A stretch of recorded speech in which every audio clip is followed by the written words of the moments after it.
Hello, whoever is out there, and welcome, Melissa Houghton. I'm thinking that's probably how you say your name. Um, According to the bio that I see, you are from Melbourne, Australia. You are a senior developer, a community engager, a leader of Telstra Purple, which I'd love to know what is Telstra Purple. She is a senior developer there. Her work is focused on application development using Angular and .NET Core, but she has a wide variety of skills and is always open to learning new things. Like, for example, how does one have a DevFest conference live from home? I can tell you the DevFest was very interesting in person last year. So again, about Melissa Houghton. She has a passion for technology, learning, and giving back to the community. She frequents tech events and is an organizer for DDD Melbourne. Be nice to know, maybe I don't know what DDD is. It's probably good. She is a past organizer of DDD Perth and other NFP, probably means not-for-profit, organizations such as Coder Dojo. Originally from California, so now we wonder, is her accent Californian or Australian? Melissa now lives in Melbourne, Australia, after 5 years in Perth. Melissa loves to travel, drink wine, and learn. She is going to, any minute now, start the session called Battles of an Imposter. Hello, everyone. Welcome, Melissa. I can see you. Hello. Yes. Yeah, thank you for that introduction. Yeah, so Telstra Purple is a tech consultancy over in Melbourne. And yeah, I've been here long enough that my accent has become a bit weird, I'd say. Bit of a mixed one. Oh, it's very nice. Very easy to understand, and yeah, a little Indiana Jones-ish, but nice. Pleasant to listen to. We would love to hear what you have to say on Battles of an Imposter. Yes, thank you. Yeah, and thank you to everyone for tuning in today. So yes, I'm a senior consultant, so work for a tech consultancy, and it is 2 a.m. for me over here. So I'll try and stay online a bit to answer any questions you may have. But my socials are up on the screen if you would also like to connect with me that way. But without further ado, imposter syndrome. How many of you have heard of imposter syndrome? If we were in person and I could see your smiling faces, I would ask you to raise your hands. And I would expect to see quite a few hands raised. But if you would not have raised your hand, that's okay too. You're in the right place. This is not a new topic. When I was doing research for this talk, I came across hundreds of articles and TED Talks on the very subject. And there were talks by psychologists, by educators, by students, and business professionals. People from all different backgrounds, genders, ethnicities, and professional standing. And each of them shared their research on imposter syndrome. But most importantly, they shared their personal experiences with it. One of the talks I came across was from TEDx in Sydney, Australia, by Mike from Atlassian, one of the CEOs and founders. In his talk, he discusses his story and his personal battle with imposter syndrome. He shares the story of how when Atlassian was coming up as a new tech startup, and he was winning Entrepreneur of the Year awards, but he was feeling like a fraud. However, he learned that others feel the same way, and that feeling does not actually go away with time or success. However, he learned how to not let it hold him back, how to not freeze, and how to use this fear as motivation. And we can do that too. Clinical psychologists Pauline Clance and Suzanne Imes first defined imposter syndrome in 1978. And they defined it as an internal experience of intellectual phoniness, despite outstanding academic and professional accomplishments. Their study at the time focused on high-achieving women, but later studies have found imposter syndrome to be prevalent across all genders. It's known by a few other names of imposter phenomenon, imposterism, and fraud syndrome, but whatever you want to call it, it's when you feel like a fraud and that you do not deserve any sort of achievements that you may have or opportunities despite your success. And really, it's that inability to internalize your success. So why do people experience imposter syndrome? Who experiences it? What does it look like? And how can we battle against it? And how can we help others to battle against it too? And how can we flip it around and turn it into a positive thing and use it as motivation? That's what I want to talk to you about today. But first, why me? Why am I the one sitting here talking to you about this? I regularly ask myself the same question. My very first conference talk was on the same subject at a conference in Sydney called DDD Sydney, so the DDD version of the one I help organize, or the Sydney one. But it was no ordinary talk. It was actually the lock note. And when I first heard that they wanted me for their lock note, I actually thought it was some sort of prank. It was my last night in Perth before moving all the way across the country to Melbourne. And I was leaving a job as a software developer at a bank where I had worked for 4.5 years. And I was about to start a new role as a senior developer at Telstra Purple, which is a company that I had always looked up to as employing some brilliant and amazing people. The DDD Perth of this tech conference had just finished, which I was helping to organize and had put a lot of time and effort into. And I was having final chats with colleagues and friends over a few drinks. It was the last time seeing them, and so many of them were sharing words of encouragement and praise of their time working with me. With so much happening, I was having an intense internal battle with imposter syndrome. Sorry, I can just hear myself in my ear at the same time. Might just take this up. But yeah, so I was having an intense internal battle with imposter syndrome. And it was at that same time that the organizers approached me to ask me if I could do the lock note. And my brain jumped to thinking it must be some sort of conspiracy. There is no way that these people I looked up to and thought so highly of and admired in the tech community thought this highly of me. And my subconscious was telling me that they were up to something, but they weren't. I was experiencing imposter syndrome. And this moment was not the first time that I had experienced it. I've experienced it throughout my life and have helped others who have been experiencing it as well. Yet the battle continues. It's an ongoing one. So when I was working at that bank, I had a secondment as the Technology Graduate Program Manager. And it was my role to guide the grads and help them with any problems they may be having. And the most common problem that they came to me with was that of not meeting expectations, not knowing what they were doing, and that they did not deserve the role that they were in. I talked them through what they were feeling and experiencing and helped them battle against it, because what they were working through was imposter syndrome. Although it was a bit ironic because in that role, I myself felt like an imposter.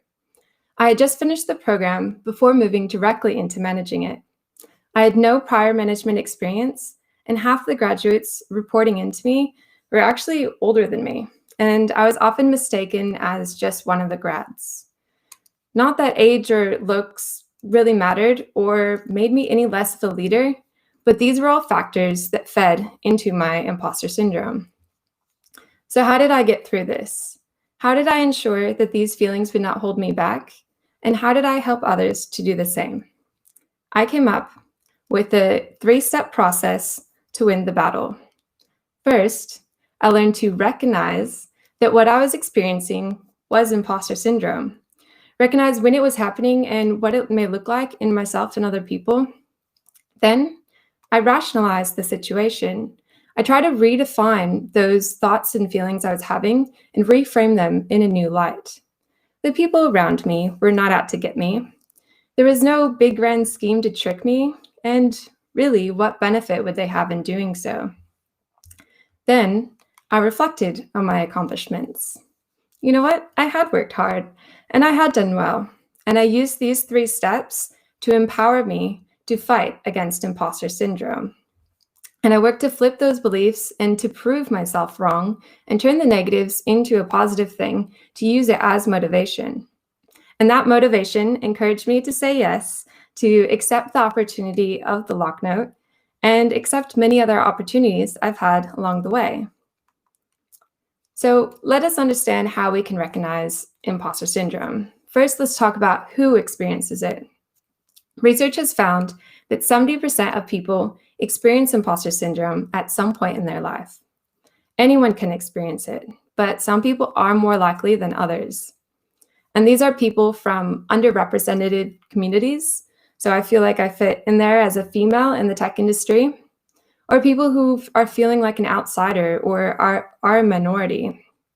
People who are struggling with mental health issues, who have experienced abuse or high levels of criticism, or people who are just naturally talented and have always had high expectations on them. But also people who are continuing to learn and outside of their comfort zone. Graduate level university students were the subject of a lot of the studies that I came across. They're in a competitive, stressful environment and constantly outside of their depth of knowledge. In tech, we are continuing to learn new things. We're doing research, we're spending our free time attending conferences, we're getting certifications. And so I feel that these same theories apply to us. And that is why imposter syndrome is such an essential topic in the tech community. So what does it look like? It can look like this cartoon where we have trouble accepting compliments. We can make up excuses or brush it off, say we're lucky or in the right place at the right time. We can undermine our achievements and really discount any sort of praise that comes our way. And when it comes to doing work, we either over-prepare or we procrastinate, or we just avoid tasks altogether for fear of failing and not living up to those expectations. And for those people who are naturally talented, they can get frustrated if they don't get it right away. And imposter syndrome is usually an internal struggle, and we will work hard to cover it up. And so we're on the inside worrying that we'll be found out and beating ourselves up. So if we notice ourselves or anyone else doing these things, they might be experiencing imposter syndrome. To further help us understand imposter syndrome, Dr. Valerie Young, one of the experts in the field, has identified there are 5 subtypes that your imposter syndrome may fall into. The first is the perfectionist. They see success only as 100% perfection. They focus on what could have been better or what went wrong. And the next is the natural genius. So they look at how and when an accomplishment happened, how easily they were able to get it, or how fast they were able to complete it. Third is the superhero. They look at how many things they can juggle at one time, and falling short in just one is considered a failure. They're the ones that often have problems with overcommitting themselves. The next is the expert. They look at what and how much they know, and they measure their competence based on the volume of knowledge or skill, and they see that lack of knowledge as a failure. And lastly is the soloist.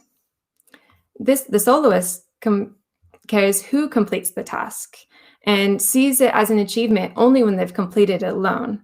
Otherwise, they give credit to everything else or whatever resources they may have had. And they consider asking for help as a sign of failure. So the type of imposter syndrome that you experience can fall into any of these categories, and it can change depending on the situation. But being aware of these 5 subtypes can help us to keep imposter syndrome down and recognize when it's happening. So what are the risks? Why is it dangerous? Why do we want to talk about it and try to prevent it? What can happen when we start to lose this battle? It can lead to increased depression and unhappiness, general life dissatisfaction.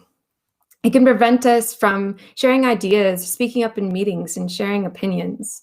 And it can hold us back from accepting opportunities or even just applying for new things in the first place. It can lead to lack of motivation and burnout. When I was in that grad program manager role, I had taken on more responsibility than I ever had before. I had 14 direct reports, and I was completely outside of my comfort zone. But at the same time, I was trying to keep up with the conferences I was helping to organize and all the different volunteer groups I was involved in, fitting kind of perfectly into that superhero subtype. but I was overcommitted, losing motivation, and no longer believed in my abilities. And I was constantly feeling like a fraud and that they had made a mistake in giving me that role. I was not happy in that role, and it was coming over into my life, and I was constantly overwhelmed. But thankfully, after a while, I was able to recognize that something needed to change. I got back on my commitments, but those negative thoughts and feelings of being an imposter remained. However, now I was able to see clearly and recognize what they were. So I moved on to the next step, which is to rationalize them. I fought against those negative thoughts that were holding me back and tried to reframe the situation by looking at the facts and practicing to think like a non-imposter. It doesn't make sense for people to play a prank on me. How likely was it that someone is going to run up on stage while I'm giving a talk and pull me off, or jump onto this live stream right now and tell me it was some big joke all along? Not very likely, I sure hope. But how do we rationalize these thoughts and feelings away? How can we frame them into a new light? The first thing is to really just talk about it. As imposters, we fear that we will be exposed as that fraud and that people will find out. And so naturally, we tend to avoid sharing these feelings. But talking about it is precisely what we need to do. We can use those conversations to get affirmation that what we're feeling is normal and that it's probably not true. For Mike Cannon-Bricks in his talk, speaking to the other award nominees and finding out he was not alone was actually his light bulb moment and what drove him to win his battle. And in addition to talking about it, psychologists have defined two main methods for redefining imposter syndrome. The first is called thought stopping. This is the method of stopping negative thoughts in their tracks and replacing them with positive ones. Our negative thoughts often form a pattern, and we get ourselves into a negative loop that digs us deeper and deeper down. And the farther we go down, the more at risk we are of losing a battle.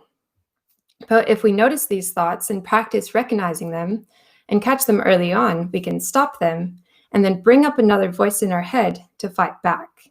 Combat it with positive thoughts. Even if initially you don't believe yourself, if you catch yourself saying, "I can't do it," replace it with a positive thought that says, "Yes, I can." And that'll help you to move forward. So stop those thoughts in their tracks, rationalize, because these thoughts and feelings do not define our actions unless we allow them to. Now, the second method is called thought shipping. And this is the method of not waiting until an idea is perfect before launch. It's very similar to the agile way of thinking, to fail fast and just ship it.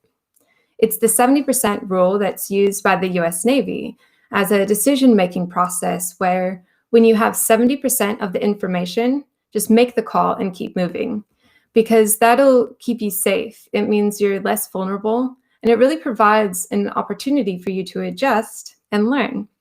So it's very agile. It's fail fast and learn faster. It's the same concept that Mike described in his talk as not freezing. And thought shipping can really push us outside of our comfort zone and build up our self-compassion for ourselves as we allow ourselves to forgive us for our mistakes. So try both the methods, thought stopping and thought shipping, and figure out what works for you. But remember, it's all about practice and to keep moving forward. To help us to continue to move forward, we also need to redefine failure. When we suffer from imposter syndrome, there's an underlying fear of failure. So to rationalize, we really need to keep failure in perspective and redefine what does it mean to fail.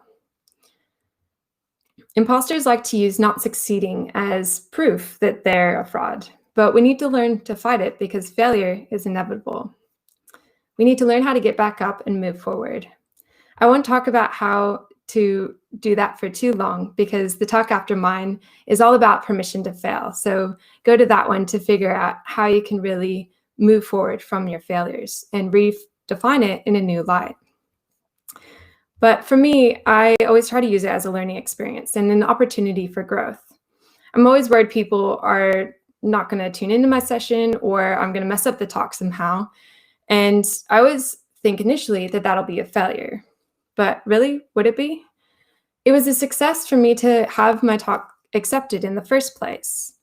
So I can reframe it as a stepping stone or learning experience and break it into a smaller achievable goal. I had a goal to submit talks to conferences, and the next thing was to have the talks accepted. After that is delivering it well and having lots of people attend. So try to revisit and update those goals and use it as motivation to work harder. But continue to learn forward and to move forward and to learn. Get more talks accepted or more people attending, or deliver it better next time, because failure is a part of success. So after we have recognized imposter syndrome and start rationalize and redefine those feelings, we then need to keep them at bay by reflecting. I feel that this step really pulls everything together, and all three of these really work together to complete our ability to win our battle. So look back at your achievements, hold a retrospective for yourself, the same as you would for any sort of project. Complete an objective evaluation of your skills can really just help you to distinguish reality from what your imposter syndrome might be telling you. Focus on things you have done well, but also what could be improved, and use that again to move forward. I like to keep a journal where I write everything down, any sort of task or accomplishment that I've completed, and any sort of goal, I write it down and mark it off as I complete it.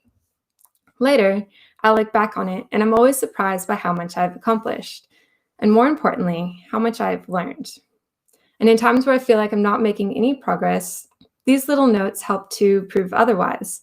And listing successes can shift the focus from your weaknesses over to your strengths. And it will really help create a base of facts for that objective evaluation of yourself. However, we all probably know that an objective evaluation of yourself can be quite challenging. So you can enlist the help of others by asking for feedback. Collect it on yourself, go out to your colleagues, ask them how they think you've been performing. Make sure you learn to value constructive criticism and use it to get better. But understand that no one expects you to know everything right away. When the grads came to me feeling like a fraud, I always told them to go and get feedback, and they were often surprised with the result. One grad came to me saying she didn't understand why the senior in the team was spending so much time pairing with her, and she felt like she was wasting his time. When I spoke to the senior, on the other hand, he said he was proud of her, that she was making really good progress and contributing to the team. It was all a matter of perspective. The expectations the graduates had put on themselves did not match reality. And getting that feedback helped them to recognize, rationalize, and reflect, and shift the negative thoughts into positive ones and be proud of themselves. But when we're looking for the truth in a situation, we do need to be careful of where we look. Everything is now online, and we're less exposed to that full picture. Our virtual world means everything is very skewed, and it's easy to misinterpret. We see the achievements and successes of other people. Meanwhile, we see our own failures. We see people who are finishing all of their side projects, publishing blogs every week or every month, and getting every single promotion. And then we see ourselves with no side projects, really struggling to keep up with our blog, and who is not successful in that last promotion. Social media can really encourage unhelpful comparisons and amplify our dissatisfaction with ourselves. So we need to separate our virtual world from reality. Use facts and things you know to be true about yourself and others, and reflect on the positives, and compare yourself only to yourself. A friend told Mike Cannon-Brooks, "You are only obviously doing something right, so you should probably just keep going." Think through, how did you get to where you are? Was it luck, or was it the hard work and effort that you put in? Someone gave you that role, that job, that opportunity for a reason. Bill Gates said here, "Don't compare yourself with anyone in the world. If you do so, you're insulting yourself." Everyone has their own story, their own journey, and their own pathways, and you are awesome for your own reasons. And they hired you not because they expected you to know everything, but because they saw the potential in you. And reality is, most of us don't really know everything, don't know what we're doing, but that's okay. Use it as motivation to go out and learn more. Challenge negative thoughts and practice that positive self-talk. Practice bringing up the second voice and make a choice to fight back. But also remember, it's okay to fail. The important thing is to reflect and learn from your experience. When I was in that grad manager role, I had recognized that I was experiencing imposter syndrome. I rationalized those thoughts, and I realized, I had done well. They maybe didn't make a mistake in giving me that role. But I could see clearly that I just was not happy. It wasn't for me. So I cut this comment short, moved back to a hands-on tech developer role. But I was able to stay motivated and use my experience as a positive one and continue to reflect on my achievements. I looked back at the steps I had taken to reach my goals, and I learned and created new ones. And so if we practice recognizing, rationalizing, and reflecting, we can beat imposter syndrome. But what can you do? We've talked a lot about what you can do for yourself, but what can you do for other people? Not everyone experiences imposter syndrome, but we can all help those who do. If you're a team leader, a friend, or a colleague, you can support other people in their fight. Educate somebody who you think may be experiencing it. Provide the tools that they need to beat imposter syndrome. Teach them how to recognize it, help them to rationalize their feelings, and help them to reflect on their accomplishments. Guide them to opportunities that they would not seek out themselves for fear of failing. For me as a graduate, I shared an interest in leadership roles as a colleague. And when that opportunity for the grad manager role came up, he approached me and said I would be good at it.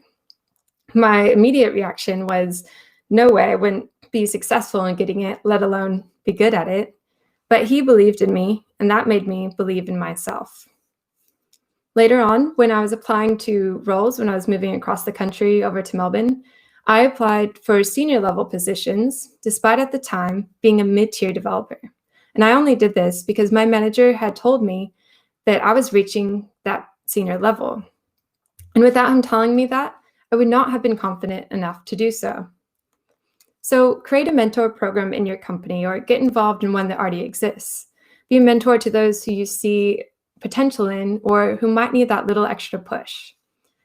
Imposter syndrome can strike at all levels, so we need to make sure there's support there as well, because everyone needs a champion. Everyone needs someone who will put their name forward for different opportunities, especially if they may be hesitant to do so themselves. And having a once-off conversation is really not enough. Create a plan and offer ongoing support. Encourage self-reflection by driving goal setting. Foster an open mindset and help them to view struggles as an opportunity. Studies have shown that coaching and career planning can lead to a positive effect on people's confidence and can push them up in that fight against imposter syndrome. And you can be the one that gives the confidence to somebody who needs it. We also can go out and give feedback. We talked about how imposters should collect it on themselves, but you can go out and reach to somebody and tell them when they have done well, help them to reflect. It can help them with that thought stopping, thought shipping, and reflection. Tell people, when I love your work, and create a system for your team to celebrate success. Even if initially they brush it off or make up excuses, the continuous positive feedback will help wear down those negative thoughts. So give people credit for their strengths. Let them know why you hired them or why you think they would be good for this opportunity. And if they credit their success to luck, help reframe it for them and let them know what they have achieved using facts and help them to really internalize their success. Outside of mentoring and support, you can create a positive culture and working environment by fostering community and diversity and inclusion. Create a safe place where people feel they can be themselves, where they feel comfortable sharing ideas and challenging the current ways. Dr. Valerie Young found that a sense of belonging fosters confidence. And we already know that minorities and people outside their comfort zone experience imposter syndrome at a higher rate. So focusing on diversity and inclusion and positive culture can remove those barriers. The more people who look or sound like you, the more confident you are. And the more welcoming people are, the more comfortable you feel.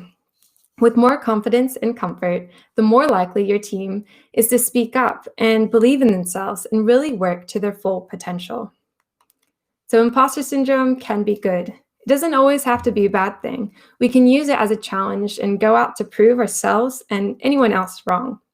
Mike, in his talk, found himself in a position where he actually didn't know the things that people expected of him, but he used it as an excuse to go out and learn.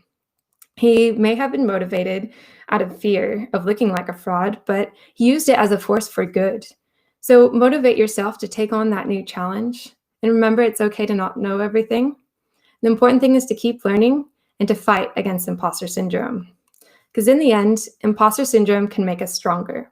Through that self-reflection and learning, we can recognize our feelings and drive self-awareness and emotional intelligence.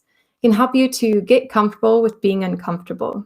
It can help us to learn about ourselves, to open up and connect with others, and really have an open mind and be more accepting of change and things to come, to be more productive, more confident, and more successful, to become a better leader, a better mentor, and a better friend.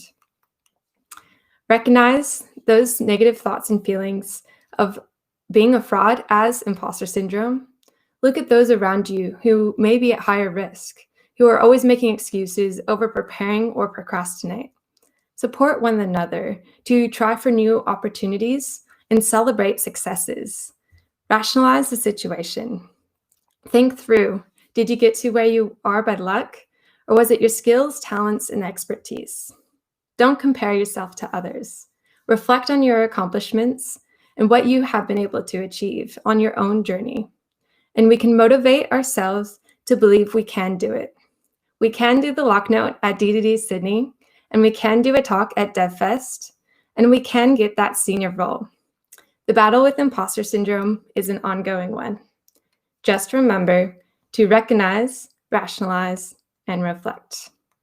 Thank you. So if you scan the QR code there, it has all of my resources that I used in this talk, including a test that you can take to see if you have imposter syndrome. And I think I'm out of time, but I'll try and stay online a bit for any questions. Very nice job, Melissa. Tons of great information, clearly communicated. I took a million notes. I could give you some of them back as excellent quotes like, continuous positive feedback can help wear down negative thoughts. Oh, wow, cool. Great tips. We got 2 minutes and Dawn is up next and ready to go. There's a couple of questions, but I think you did a really great job. Was there anything else that you are remembering at the last moment that you would like to say? No, I think there's a couple other talks today that are pretty relevant to this one. So it'll be good for anyone on the live stream to just continue watching. And yeah, thank you everyone for having me today. Yeah. Yeah, I'll jump onto the Vito platform and answer any questions people have there. Or yeah, you can contact me in other ways. Yep. Yeah, very, very nice. Everyone. Thank you very much. Yes, thank you.